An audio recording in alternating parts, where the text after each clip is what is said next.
Hey everyone, good morning. How you doing today? This is a session I know all of you are looking forward to, and we're bringing Jonathan on to our Thursday expert series. How you doing, buddy? I'm doing great, Michael. How are you? I'm doing very well. I don't know if you know this. I don't know if you look at the comments, but you have a lot of fans on this channel, one rental at a time. So thank you for being with us every week. Oh, absolutely. It's my pleasure. And this is, as I always say, one of the highlights of my week. So it's always fun Very, shooting the very. breeze with you and, you know, getting a chance to pontificate about what I think is going on. That's right. Pontificate with somebody else who's equally, his crystal ball works just as well. Well, I got to tell you, unemployment, we always start there. I look forward to the day that this is not our starting point, but it must be.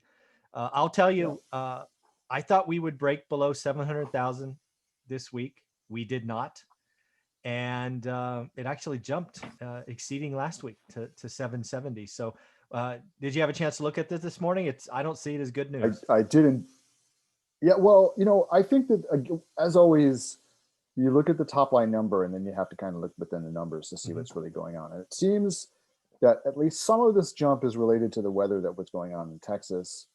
That has had a dislocating effect in their other states. Texas was all the one that got the big news about it, but that cold front that went through really affected the whole Midwest, right? And Right. so they just didn't get it as bad as Texas with the power shutdowns and stuff. But that definitely had an effect. So we'll see whether this is just noise, like, and it returns to the trend, or whether it's something else. But I think obviously everybody is surprised because the economy is, things are reopening. People are starting to get out. People are feeling more confident because of the rollout of the vaccines, and all that is kind of moving things in the right direction. So I believe that we're going to return to the trend, right? Yeah. So, however, I mean, if you look at the trend, it wasn't like rapidly dropping, right? It's just kind of slowly chipping away at the Yeah. numbers. So, and the previous week's number was revised upward too, which was a little bit of a disappointment, right? So, uh, added about 11,000, I think, or Mhm. 13,000 to the previous week's numbers.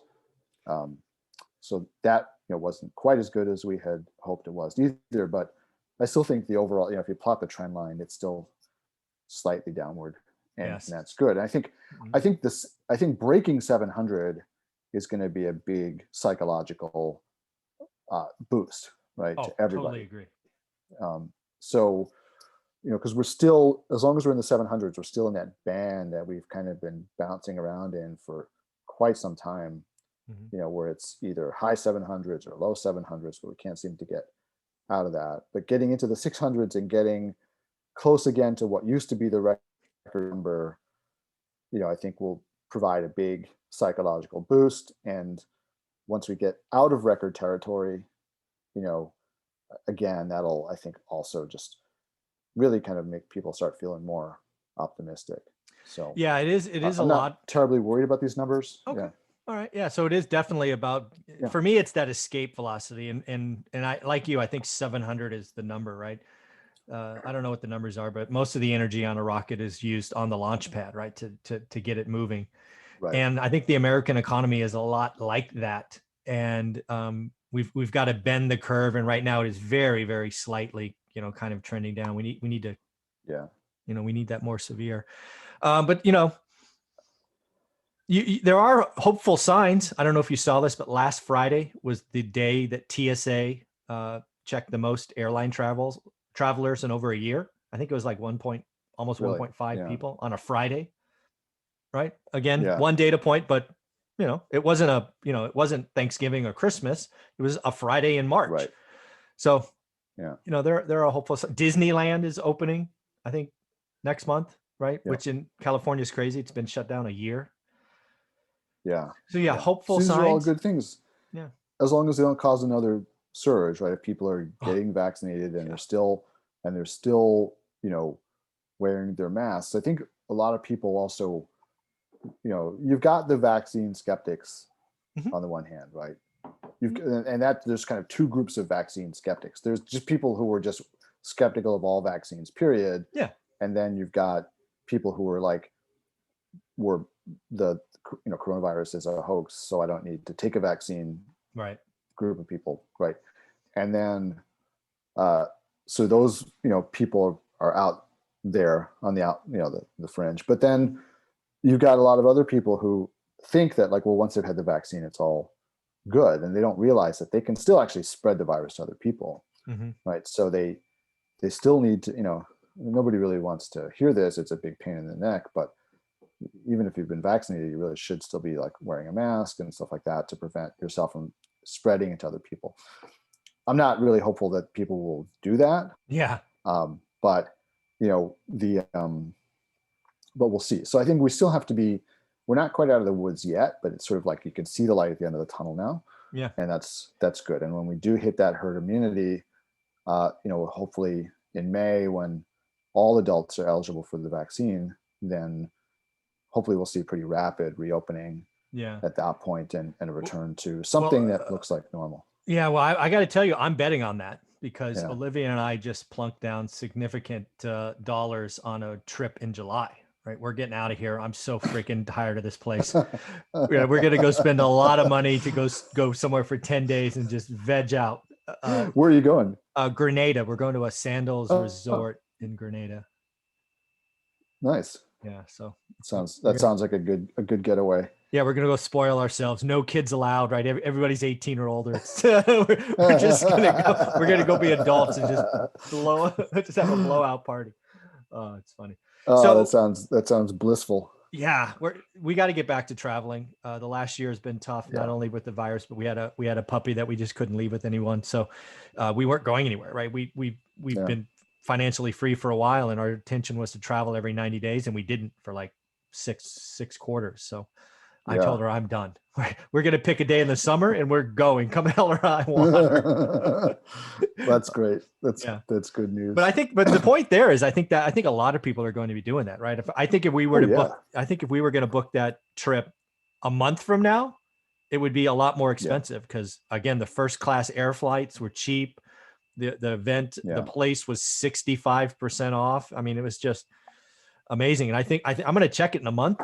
I bet there's going to be a lot more people doing that. So again, this summer opening is going to be, hopefully, knock on wood, something to see.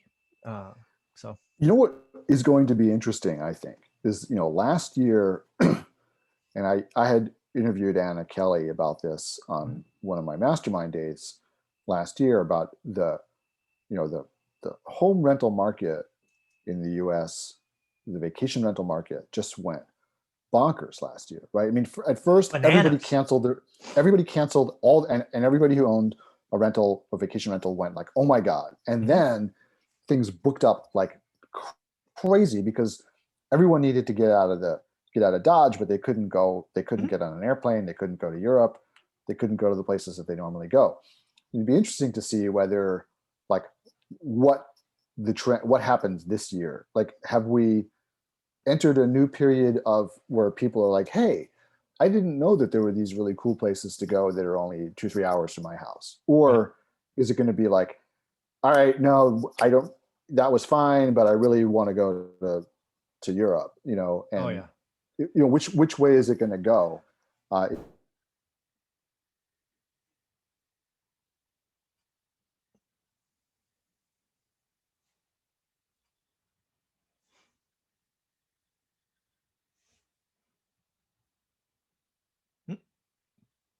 Did we lose you, Did Jonathan? I lose you because of that phone call? Nope. Michael, did I lose you? You're back. Yeah, you were silent for about 10 seconds. It's okay. Okay, yeah. I got a robocall on my phone. I'm using my phone for Wi-Fi right now, so I got a robocall which interrupted the Wi-Fi. But okay, no worries. All right. So what I was talking about was, is there a permanent shift towards these kinds of vacations, or not, or is it still going to be like just, more people will just, I mean, I think there's still I don't think this year that market's going to collapse because I think a lot of people are still not anxious to get on planes. I think a lot of people probably have already booked their summer trips to those close areas that they can drive to. But maybe sort of next year you'll start seeing. Yeah, I don't know. I would take the other side of that bet. I mean, just me as someone whose significant other was highly susceptible, right? I basically sacrificed a year of my life, and I'm like, no freaking more. I am out of Yeah. here. I'm going to go somewhere every freaking 90 days. It is not going to be in the United States. I am gone. I think Yeah. there's a lot of people in that camp. I believe air traffic is going to come back in a monster way. And that might mean, to your point, some of the locals that have enjoyed a year run of, 90% occupancy in their Airbnbs, I don't think it goes to zero by any means, but I Right. think it's going to be a lot like Clorox, which I don't know if you saw Clorox announcement. They're not going to be able to compare to last year's earnings because everybody was buying Right. Clorox, right? So I think that's Right. going to be the same thing in the Airbnb game, at the lakes and rivers and mountains where, it's not 90%, maybe it's back to the historical range of 75. So not Right. terrible, not zero, like everybody canceled, but I don't know. Maybe it's biasy because I'm just fed up and I hate flying, which really sounds weird to me to say I'm getting on an airplane. Yeah. Yeah, it's going to be fun to watch. So I know something else that you track a lot. I want to work into this session is rent collection. Yes. What have you seen there? So rent collections can, well, for the A and B properties, they continue to be pretty strong. Across the board over the past year, they've been off by about 2% at the end of the day. So Okay. not horrible, but it's interesting. If you're collecting 2% less rent, that drops to your bottom line as basically 4% off Yeah. your NOI, assuming that you're running a 50% Mhm. expense ratio. And so when you put that 4% and you cap it at a like where cap rates are right now, you essentially wind up with like the 10% or so discount that properties Hmm. were trading at for some time. But I think that's actually that 10% discount has really kind of been eliminated because of the demand, you know, combination of a lot of sellers holding their properties off the market until uh, this whole thing is over because they want to get better pricing. Um, and then so very little supply and a ton of interest in the market. You basically got essentially like sort of a compressed cap rate. Mhm. You're paying the same amount of money for slightly less NOI. So there's actually been you know Yeah. so things continue to just be hot in the market. Uh, but I think we're in a period of there's a lot of conflicting uh, stuff going on out there, right? I mean, we know so A and B properties did okay because that's the top part of the K where people just work from home. At the bottom part of the K where you've got people that are just their properties are just sucking wind because their tenants lost their jobs, and then it's also the kind that's the demographic that is probably less concerned about, say, their credit rating. So there are people who are gaming the system with the rent moratoriums, although I'm skeptical that it's large numbers of people because I think most people don't game the system, but there's always a few, Mhm. right? um, but there are a lot of people who just haven't been able to pay rent, and so some of those C-class properties have really been just you know sucking wind, and they've Yeah. had to then get rent moratoriums. I mean, they've had to get rent, sort of mortgage forbearance, and then when they come out of this, a lot of people are really anxious. They're like, "Hey, I can't wait to evict these people." But listen, if this is happening across the board at C properties, you're going to wind up with this enormous group of people who have just been evicted, who are now looking for new places to live, and they have an eviction on their record now. So they're not going to get rented. Like they're going to come into your building and you're going to be like, "Oh no, you have an eviction. I'm not going to rent to you." And so where are these tenants going to come from? That they're going to fill up your property unless you Mhm. start relaxing the standards, or you give people a second chance. But they're just going to be shifting from one building to the other in the same market, right? So you'll just Mhm. be swapping tenants with the guy down the street. Um, you know, I don't see how uh, this is really going to be good news. That suddenly evicting a quarter of your tenants, I don't see how that's really going to help you. So, Yeah, it's going to be yeah, interesting. I know we're in topic number 2. We're going to talk about some of the GSE changes, which it'll be fun to talk about because I need to know why they're doing that. Maybe they're seeing things we don't. But yeah, I mean, my portfolio is made up of mainly C properties, C areas, maybe a couple of Bs, but mainly Cs. I've been clear on that.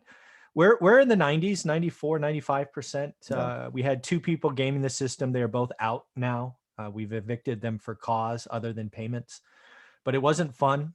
I think Yeah. those two properties alone, I was down almost $40,000 because it'd been like 10 months. But yeah, it's going to be interesting. So we're going to close up this unemployment section and rent collection and really get on to an exciting topic number 2. Thanks, Jonathan. Absolutely.